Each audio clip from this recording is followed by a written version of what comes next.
こんにちは。今回は、SOS コールについてです。SOS コールなんて使ったことすらないのですが、アンケート結果から、皆さんも使ったことないみたいで安心しました。しかし、よくよく考えてみると、使う場面はそれなりにあると感じたので、今回は、前半で、SOS コールの機能と使ってみた感想を紹介して、後半は、よく耳にする SOS が使えない不具合内容と、その対策方法について、紹介したいと思います。では、始めます。まず、SOS コールの機能についてですが、簡単に言うと、警察か消防に連絡を入れることができます。警察や消防に電話が繋がるわけではなく、一度、専用のオペレータに電話が繋がります。変に緊張しなくて済みそうなのは嬉しいですね。どうしてこんなことを言うのかというと、以前動画投稿した、こちらの動画で、後方から煽られた時に、警察に直接通報したのですが、警察官から、事件ですか？事故ですか？と重々しい口調で問われ、結構、緊張してしまったためです。後方から車に煽られ、パニック状態なのに、警察官にも煽られて、精神的にかなり不安定でした。なので、女性オペレーターが優しく、事件ですか？事故ですか？と聞いてくれた方が、落ち着いて状況を説明できるかなと感じました。ちなみに、SOS コールの場合は、ヘルプネットです。事故ですか？急病ですか？と聞かれるようです。聞かれる内容がわかっていれば、落ち着いて対応もしやすいと思うので、覚えておくとより安心です。また、実際に車に煽られて、警察に電話をかけて感じたことなのですが、走行中に携帯電話を取り出して、電話アプリを立ち上げて、番号を入力して、通話をするまでに、10分以上かかりました。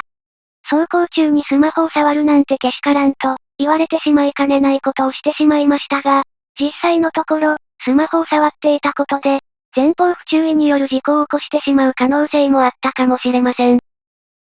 しかし、SOS コールは、キャップを開けてスイッチを押すだけで通話ができ、スマホのように充電を気にする必要もありません。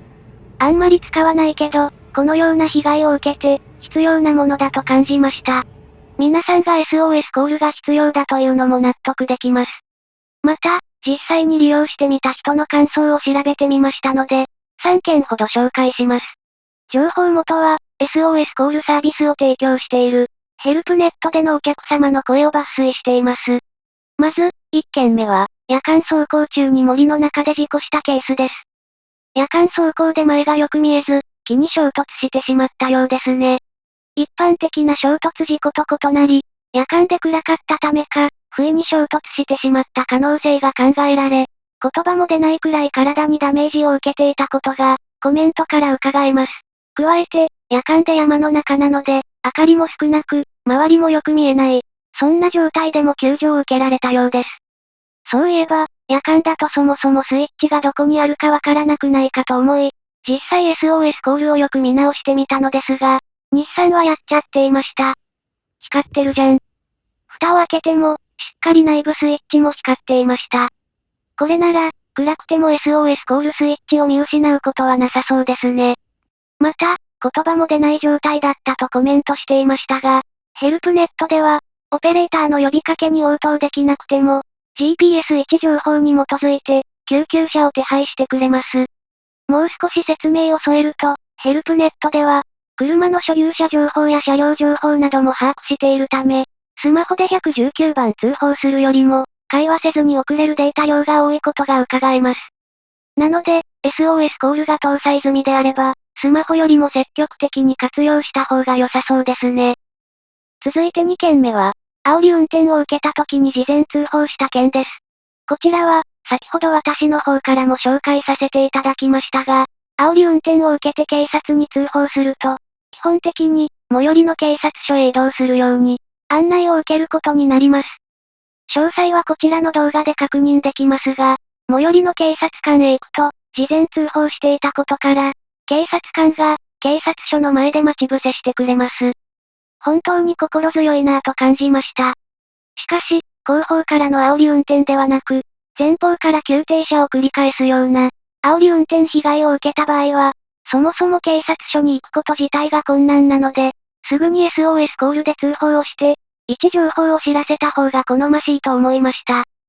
最後、3件目で、これは1件目と同じような衝突事故のケースですが、意識を失って、SOS コールスイッチを押せなくても、自動で通報してくれるということが、強調されているように思われます。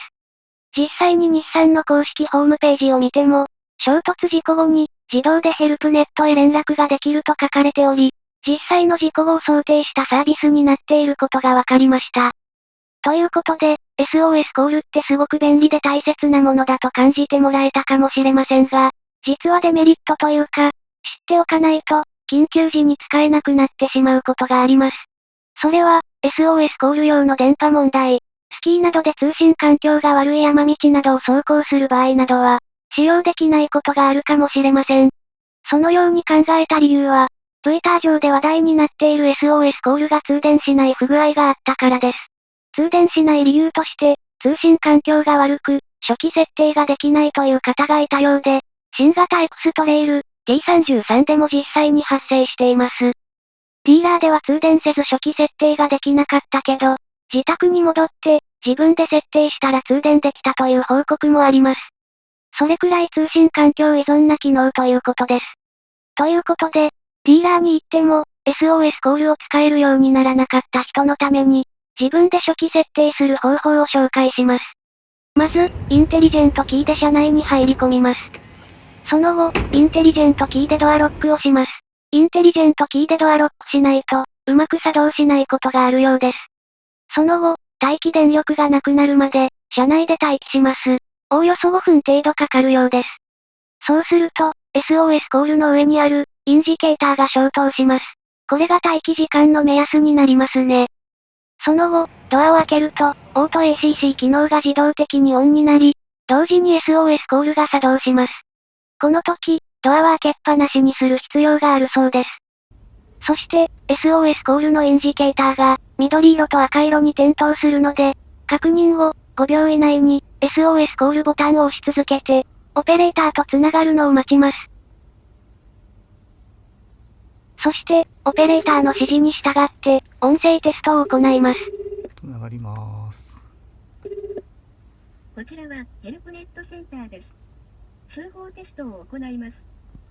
マイクとスピーカーのテストです。ピーとなったらお名前をおっしゃってください。音声が正しく聞き取れないと、SOS コールの音声テスト終了後、インジケーターの緑色が点滅から点灯に変わるのを確認します。これで終了のようです。実施してもうまくいかない場合は、場所を変えて再度挑戦してみてくださいね。念のため、最後に、インジケータの信号をまとめておきます。参考にしてみてください。SOS コールに関して、実体験があれば、ぜひコメント欄で、情報共有してもらえると大変嬉しいです。今回はそんな感じで以上です。ではまた。